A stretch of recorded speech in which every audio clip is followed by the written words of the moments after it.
Bismillahirrahmanirrahim. Assalamualaikum warahmatullahi wabarakatuh. Welcome back to Theory of Literatures. Before we begin, I would like to say Happy Eidul Fitri for you all. Mohon maaf lahir batin. This is the first day of our class after we had a holiday. Although it is not a long holiday, it's only less than a week holiday because of coronavirus pandemic. Okay, this moment I would like to deliver the last theory of literatures that we have. It is ethical criticism. Ethical criticism is different from the previous criticism that I have delivered. Ethical criticism is not from Western theory of literature. It is from Asia. It's Eastern theory of literatures. It is discovered by the professor from the Chinese Central Normal University in Wuhan, Professor Ni Zhenzhao, in 2004. So it is relatively new. Okay, now we go to the key concept of ethical criticisms. The first is about human and ethics. According to the ethical criticisms, human is ethical creature. Human is ethical creature, and as ethical creature, human is different from animal. Okay, once again, that human is ethical creatures, and human as an ethical creatures different from animal. Okay, so what makes human ethical creatures? Okay, human is ethical creatures because all of the human action is based on the morality consideration. Humans know moral value, and moral value is based on the right or wrong. Okay, so animals don't know about what's right and what's wrong because they have only an instinct to survive. While human knows what's right, what's wrong, because human have ration, have akal. Human is a rational, so human can knows what is right and wrong, and all the actions of human is based on their view about what's right and wrong. Okay.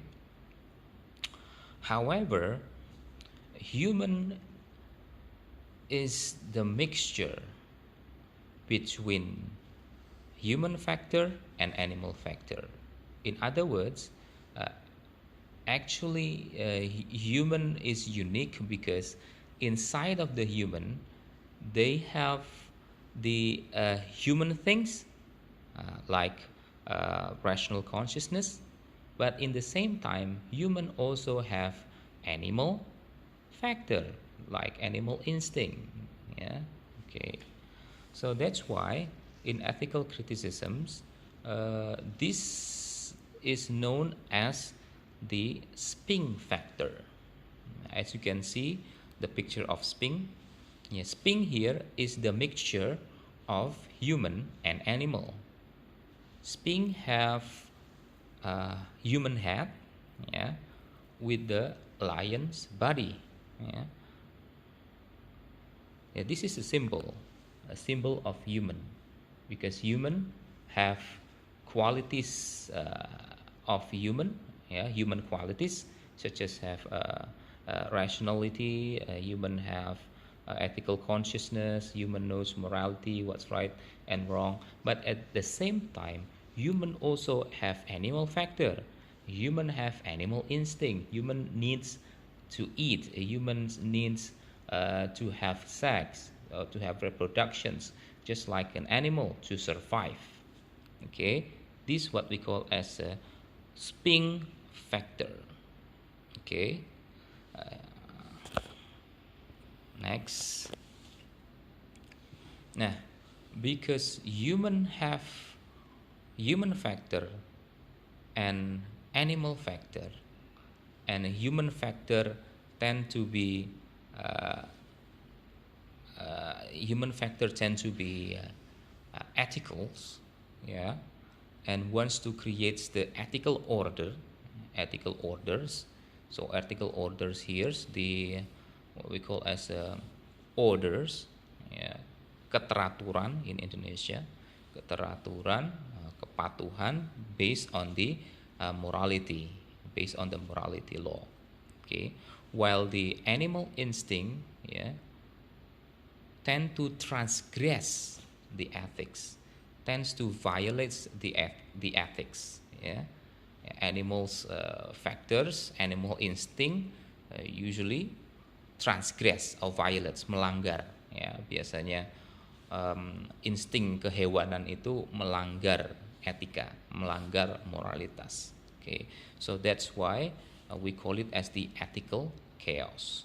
Okay, so once again, the human factor or ethical consciousness, rationality tend to produce the ethical order, ya, keteraturan berbasis pada morality, etika. While the animal factor, just animal instinct, ya, the biological or physical needs, tend to produce the ethical chaos. Yeah, ethical chaos. Ethical chaos here is a violation on the ethical order. Ya, cenderung melanggar moralitas, melanggar etika. Okay. Nah, these oppositionals, ya, berlawanan kan ya. This oppositional side between the ethical order and ethical chaos creates the dynamics, ya, ethical dynamics. Just we call it the ethical dynamics. Ya. Karena berbeda antara ethical order pengennya keteraturan, ya, tapi ethical chaos pengennya pelanggaran. Okay. Ethical order based on the rational will, ya, rational will, keinginan yang rasional, ya, tidak melanggar batas-batas etika, moralitas, while the ethical chaos based on the irrational will, ya, keinginan yang tidak rasional, menembus batas rasional, melanggar rasionalitas. And then ethical order based on the ethical taboo. Ethical taboo here is the larangan-larangan, ya, like for example, ethical taboo like you are not allowed to have incest, incest, perkawinan saudara, you are not allowed to kill, etc. That is a ethical taboo, larangan-larangan terhadap perbuatan yang akan merusak, ya, ethical order. Ya. While the ethical chaos, ya, based on the natural will, keinginan alamiah yang kadang melanggar, ya, melanggar ethical taboo. Ya, oke. Nah, this oppositional force between ethical order and ethical chaos create a dynamics, ethical dynamics. So that's why in a human civilization, in a human life, there will be always ethical order, change in ethical order, and the moral problem creates by the change in ethical order. Okay, so once again, that the dynamics interactions between ethical order and ethical chaos, ya, kadang manusia itu patuh sama aturan, tapi kadang dia melanggar aturan dan sebagainya, itu ya.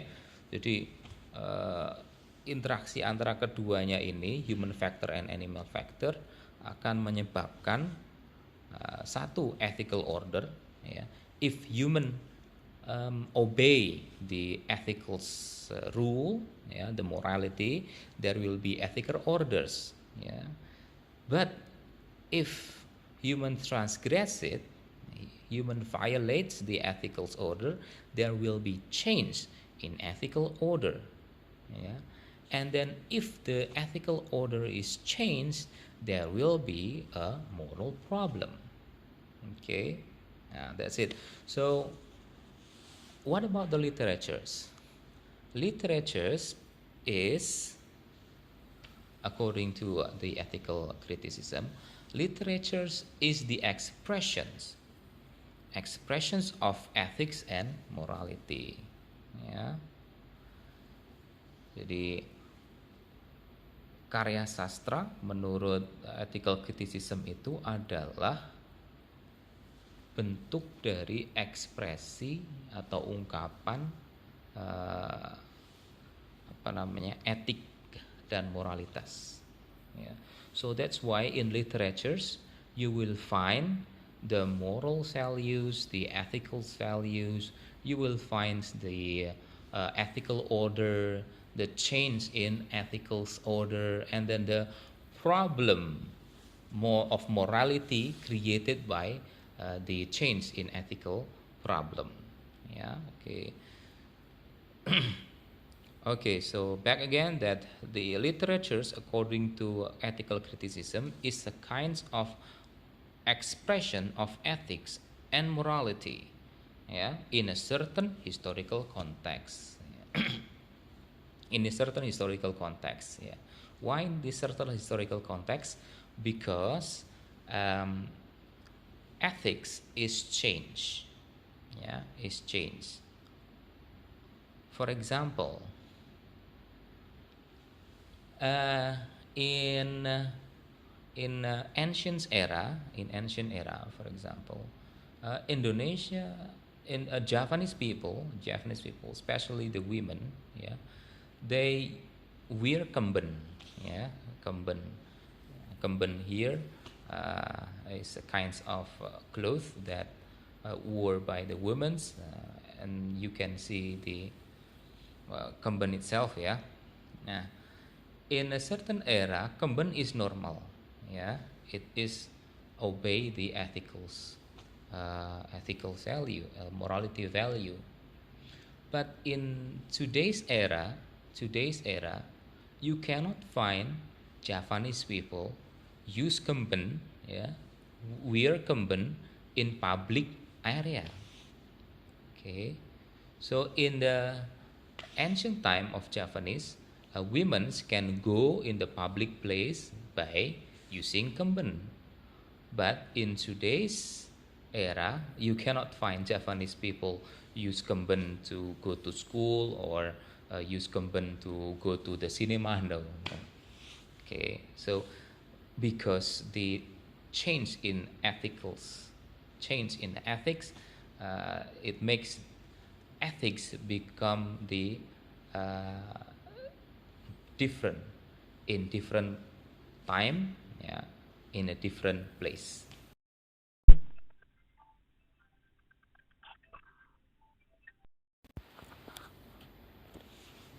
Okay. Now we go to the functions of literatures. So because literature is the expressions of ethic and morality, the function of literature is to give the moral enlightenment, yeah, to teach about morality. Okay. So next, the purpose of literature. Literature give the moral example. By reading the literatures, you can find the examples of morality there. For example, when you read the Sangkuriang, you know that it is not allowed to marry the mother. There is the morality of or it is forbidden for the child to kill the father, etc. Okay, so there are moral examples to follow from the literatures. Literatures also enrich the material and spiritual life. Okay, when you read story in the Bible or story in the Quran, yeah, you can enrich your spirituality and also to achieve the self-perfections by following the step of the character in the story. You can enrich your materials and spiritual life, and then by enriching your material and spiritual life, you will achieve the self-perfections. Okay, that is the origin and the function and the purpose of literature according to the ethical criticisms. So now we go to the approach, aim, and the analysis. So ethical criticisms here, approaching the literary works from the author and from the work itself. Okay, in the of course in the ethical perspective. So in other words, when you use ethical criticisms, you can study about the author, or you can study about the work itself. Yeah, the elements, intrinsic elements of the work itself. Yeah, from the ethical perspective. And then the aim of the analysis is you find the ethical factor and the ethical elements, yeah, in the literary works, whether in the character or the events. So because the aim is to find the ethical factor and ethical elements, the focus of analysis of ethical criticism is on the events, on the character, on the actions, and the ethical judgments. Okay, now we go to the example. Okay, the example here is from the Sangkuriang story. Okay, and we see from the ethicals order, the change in ethicals order, and the morality problem created by the change in in ethical order. Okay, now as we can see the ethical order in Sangkuriang, that's the ethical order in Sangkuriang is symbolized by the God's rules, yes, Sang Hyang Widi rules, and also the family life order. Okay,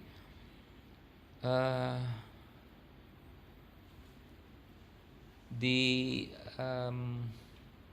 mother of Dewi Sumbing, yeah, that is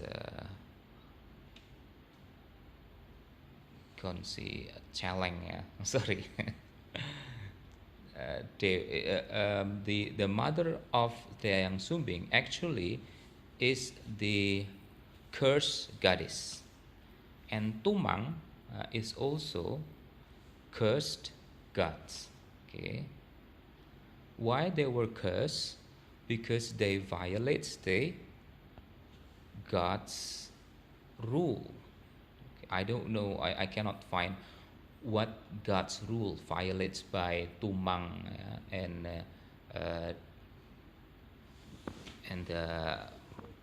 Dewi Sumbing's mother.